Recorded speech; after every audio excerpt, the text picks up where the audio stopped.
In this video, we're going to talk a little bit about theater, its elements and genres, and then, of course, how it connects and can help to reveal our values. So, first, the great plays, or the ones that are considered the great plays, such as Death of a Salesman and A Streetcar Named Desire, A Raisin in the Sun, Long Day's Journey into Night, Stuff Happens, This Is Our Youth, Top Dog Underdog, and Angels in America. All of these sorts of great plays have the power to transform our awareness of ourselves and our circumstances and our values. And that's a mystery that's common to a lot of art, that the illusion of reality can affect the reality of our own lives, right? What's that saying? Is life imitating art, or is art imitating life, right? These are just some clips from There's a Streetcar Named Desire, Angels in America, Raisin in the Sun, Long Day's Journey into Night, Death of a Salesman, This Is Our Youth. So first we should discuss Aristotle, who is an ancient Greek philosopher, and the elements of drama. So according to Aristotle, who lived in from 384 to 322 BCE, these are the six elements of drama. The most important one being plot. It's the foundation of any play, Aristotle argued. And he argued this in his book called The Poetics. So the plot is a series of events leading to disaster for the main characters who undergo reversals in fortune and understanding, but usually ending with a form of some kind of enlightenment. Sometimes of the characters, sometimes of the audience, and sometimes of both. And then next important is character. And character is the presentation of a person or persons whose actions and the reason for them are more or less revealed to the audience.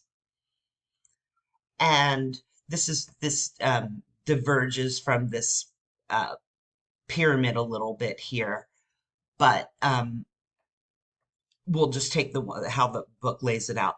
There's diction, and that's the language of the drama, which should be appropriate to the action, Aristotle argued. There's thought, and those are the ideas that underlie the plot of the drama, expressed in terms of like dialogue and soliloquy. Um, and there's spectacle. Those are the places of the action, the costume, set designs, and the visual elements in the play. And then the music, because in Greek drama, the dialogue was often sung or chanted by a chorus. And often this music was of considerable emotional importance. Like in modern drama, music is rarely used in serious plays. It just isn't in there any longer. It's in musicals, but not in the serious plays. But like I said, it's of first importance in musical theater, not so much the regular plays any longer. But these are the six elements of drama, discussed slightly differently here, but it's all the same gist. The main takeaway is that for Aristotle, plot provides the basis for everything else. So you could argue that, and then next is character. So you could argue that any of those character driven plays of today or movies of today would have disturbed, where plot takes a second, takes a backseat to the characters. Aristotle probably wouldn't like those very much, but things change. But this is the background to those ideas that are still widely accepted today.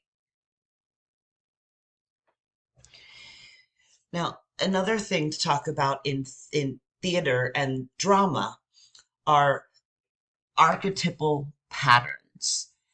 And so theater originated from ancient rituals, with roots in religious patterns and myth, and patterns like and subjects like death and rebirth. And these patterns have been named archetypal. And an archetype's a basic psychological pattern that people apparently react to on a more or less subconscious level. So archetypes are deep in the myths that have permeated history. We see these patterns over and over and over again in all sorts of storytelling.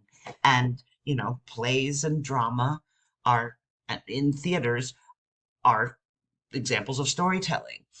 And the idea in art with archetypes is that we can feel their importance even if we don't consciously recognize their importance, even if we don't know these by name and what they signify. It's something about them registers with us, and that's why they were named archetypes. And we'll discuss more about them next. So here's some background to that idea of an archetype. Carl Jung lived from 1875 to 1961, and he was a psychologist. He studied under Freud, and he believed that universal characters or archetypes reside within the collective unconscious of people all around the world, no matter what culture or what place. And archetypes represent fundamental, human motifs, and they evoke deep emotions in us, and they register with us. And Jung identified 12 types of archetypes that symbolize basic human motivations. And each type has its own set of values, meanings, and personality traits. And then further, those 12 types are divided into 3 sets of 4. One set is the ego set, one set is the soul set, and one set is the self set. And the traits in each of these categories have similarities. So, for instance, in the ego set, Jung identified the innocent as an archetype, and the innocent is like naive, romantic, a dreamer. The orphan is an archetype, and the orphan is like the regular guy or girl, the every person, the person next door, or the good solid neighbor. The hero is an archetype, and that can be like a warrior or a crusader or a superhero. Um, and the last in this grouping is the caregiver as an archetype. And that person is typically saintly or altruistic or the helper or the supporter. And then in the soul set, there is the archetype of the explorer, and that's kind of the seeker, the radical individual. There is the outlaw archetype, who is rebellious or revolutionary or sometimes the misfit. And then there's the archetype of the lover, who can be that can be like this the sexually inclined, the very sexualized character, or even a friend, a close friend, or an intimate, or a team builder, even. And then there's the creator as archetype, who is the artist, or the writer, or the innovator. And then for the last set, there's the self set. And in the self set, we find the archetype of the jester, to be like the fool or the trickster, class clown, right? Or the sage archetype, and that can be the scholar or the expert or the academic, the intellectual. Or there's the magician archetype, and that's the visionary, the charismatic, or the healer. And then there's the ruler, and that's can be like the boss or the aristocrat or the role model.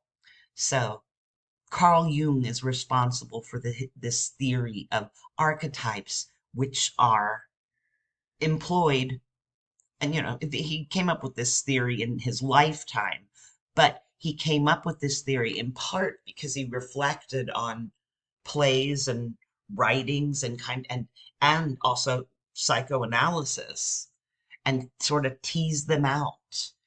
And now these archetypes are very often used in theater and in tragedies and in comedies, both of which we'll speak about shortly here. And you're probably familiar with them from TV shows that you like or movies, and we'll talk about that too.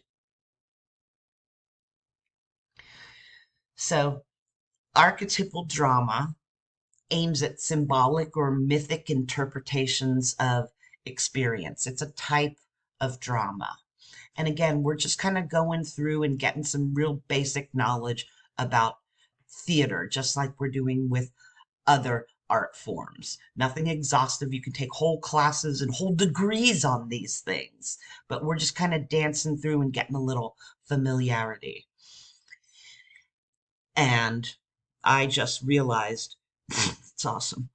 This is a note to myself to search for photos of archetypal drama.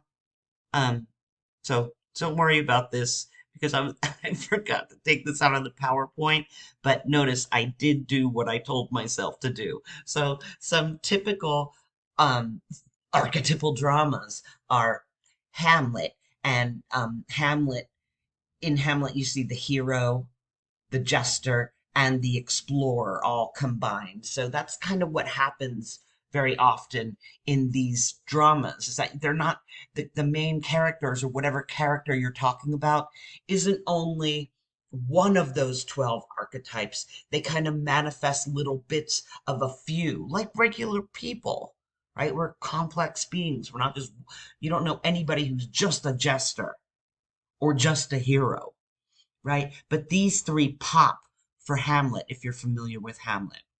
Or in Romeo and Juliet, the lover and the innocent archetypes pop in their characters. Or in the character of Othello in Othello, the ruler and the hero archetypes pop in Othello. So a few words about tragedy. And according to Aristotelian standards, and that's, it's a fancy way to say the standards of Aristotle, great tragedies must have strong and carefully structured plot lines as well as noble protagonists. So again, emphasizing that plot is the most important, and then characters are the second most important element in drama for Aristotle.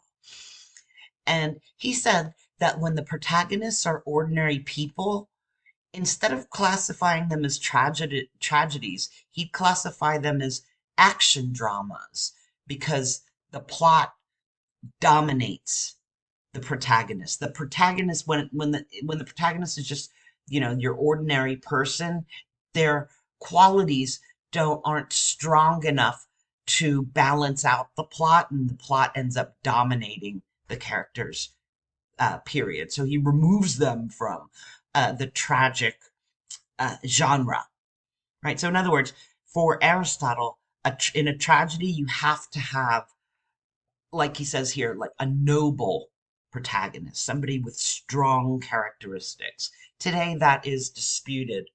Um, Modern drama tends to avoid the classical Aristotelian tragic structure because our modern and often religious and or science-based concepts of morality, fate, and death have changed so dramatically. And also, some critics argue that there are no modern dramas that are truly tragedies because there are no characters that are quote unquote noble enough to engage our full sympathy, which, like I mentioned earlier, is a necessity in tragic dramas, and particularly Aristotelian tragic dramas. So before we continue, I just want to make a note here. It's really easy to look back on this and be like, this dude is from you know, lived in 300 in the 300s BCE. He's an ancient Greek. Who cares what he has to say about plays and tragedies and the elements of drama? But you know, things don't come out of nowhere. These plays were the first instances, or some of the first instances, of theater that we have in all of human history.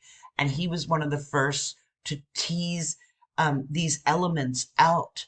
And people, playwrights, since Aristotle's time, have um, clung to these, right? Aristotle, so like I said, Aristotle wrote about all of these standards and the elements of drama in his book, The Poetics, and they have informed and continue to inform the way that that plays and shows and movies are structured to this day, right? Either people are trying to adhere to his standards or radically depart from them in order to rebel against them. But at any rate, they are still helping to determine the trajectory of what we see on the stage or on the screen today. So that's really why we're taking a look, just to let you know.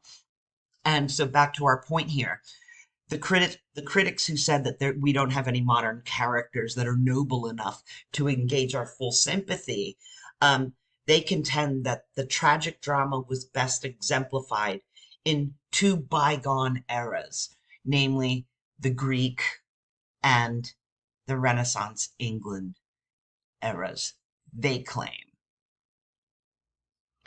So just quick tour through some classic Greek tragedies, famous ones, right? There's Prometheus Unbound by Aeschylus, The Furies by Aeschylus, Antigone by Sophocles, and Medea by Euripides. And as for Renaissance England tragedies, there's Macbeth, Hamlet, King Lear, and Othello. So, in other words, Shakespeare is, for many critics, plays of Shakespeare are the last times we saw represent our last examples of great tragedies. Right? You may disagree. Other critics do disagree, but this tends to be a very popular opinion amongst critics still. So now that we've taken a brief little dip into the genre known as tragedy in theater and in drama, we'll look at comedy, and starting first with old style, which we're looking at again because it set the tone. This ancient Greek stuff set the tone for what was to come. Again, nothing comes out of nowhere. So once these plays start to come out, and we'll talk about them in a second, people start to follow this standard and then slowly change it over time. But it's like you can still see the elements of these in modern old style comedies. So ancient Western comedies were performed at a time associated with winemaking. So the genre is linked with the wine god Bacchus, or or so Bacchus is the Roman name, but Dionysus is the Greek name, the wine god, and his relative Comus, and that's where we get the word comedy from. So old comedy, and this is really they still refer, theater experts still refer to certain comedies as old comedy style. Old comedy usually has subject matter that's centered around like ridiculous and or highly exaggerated situations, and they're often like raucous and mundane and satirical. And back in ancient Greece, these were exemplified by the plays of Aristophanes. And old comedy is associated with our, more modern idea of what's known as farcical humor, or burlesque. And the broad humor and make believe violence of like slapstick. So you could like uh, the Three Stooges, right? That kind of physical comedy. A lot of what like Jim Carrey used to do was kind of considered a revival of the old style comedy. And oh, these are plays by Aristophanes that got a lot of that were really popular, and they're still produced today. The Frogs, Lysistrata, The Birds, and The Clouds. And then for comedy, new style comedy, um, that usually has subject matter that's centered around flaws or defects in character where social manners and norms are concerned. And they're often like more polished in style, and they're sharp and witty, and they've got perceptive humor, socially perceptive humor, and they're more subtle than old comedy. And they're exemplified by the plays of Menander. So notice it's called new style, but it doesn't mean modern, right? Both of these old style and new style comedies, these terms are used when discussing ancient comedy styles. But again, just like with old style, they theater experts still will refer to, if they're talking about comedy, they'll say, oh yeah, that's old style or that's new style. But they're styles that were kicked off in ancient Greece, is my point here. So we can also bring this more into the modern day and talk about new comedy and type characters. So that new comedy style that we just talked about developed these type characters to help us focus on some of the pitfalls of social behavior. So the type characters would be like the grouchy person with a heart of gold, or the good cop, bad cop, or the innocent, or the picky person, or the sloppy person. And we can see many of these type characters reflected in modern TV comedies. Um, it's like this, they're like the puzzle pieces of modern comedies, and it's what makes these things work.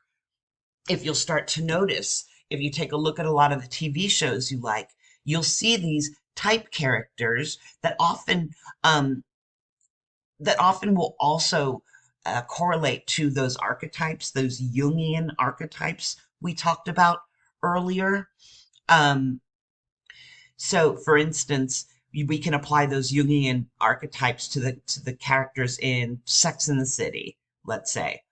I know that that's before some of your time, not all. Maybe you watched it, or maybe you watched it then, or maybe you've watched it since. But you can see it in all sorts of more modern comedies. Um, you've got, as far as the archetypes are concerned, you've got the character of Miranda, who can be seen as kind of the ruler slash the sage. You've got Charlotte, who can be seen as like the innocent and the caregiver. You've got Carrie, who can be seen as the hero and the creator. And then you've got Samantha, who's kind of the lover slash outlaw, right? And then when you put all these in the same room, that's when the hijinks ensue, because they represent each of them represent radically different archetypes. So you get a lot of fun stuff happening when you've got a good mix of archetypes like that. Think of there's all sorts of shows that you can think of today that have this sort of structure, comedic shows. You can think of Big Bang Theory, for instance.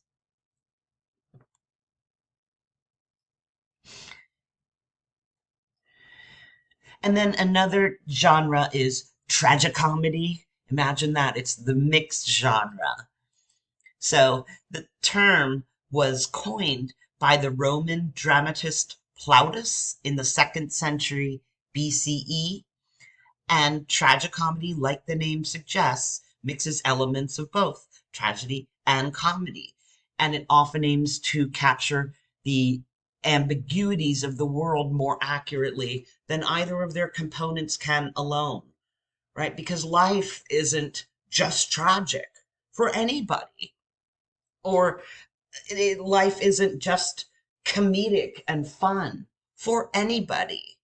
Um, it's more accurately, life itself is a tragic comedy with some boredom in between, right? So, appropriately, this is a genre that aims to reflect real life more.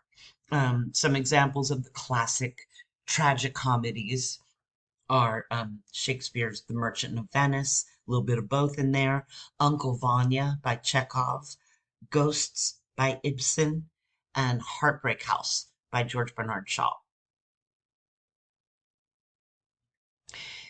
And then there's some also a genre known as experimental theater, and sometimes it's known as avant-garde theater, which began in the late 19th century as a rejection of the norms, structures, and values of traditional Aristotelian or bourgeois theater, as well as the era in general. So we saw this in painting, and you see this we saw it in architecture, and you see it in theater. There comes a time when everyone says we're tired of this dusty old, these dusty old standards. Let's mix it up. And then you have experimental theater, also known as avant-garde theater. And some of these radical departures from traditional theater, they can include audience participation, um, and alterations of space and time and movement and language and symbolism. And some classic examples of experimental or specifically avant-garde theater are The Bus Stop by Jung, Rosencrantz and Guildenstern Are Dead by Stoppard, Waiting for Godot by Beckett, and No Exit by Sartre. So, question: is theater still important? We'll talk for a minute about theater and values. And I'm sure you can predict that people come down on different sides of this issue. Many people question whether live theater and plays are still relevant in our modern technological era. But equally as many argue that theater is more relevant than it ever was.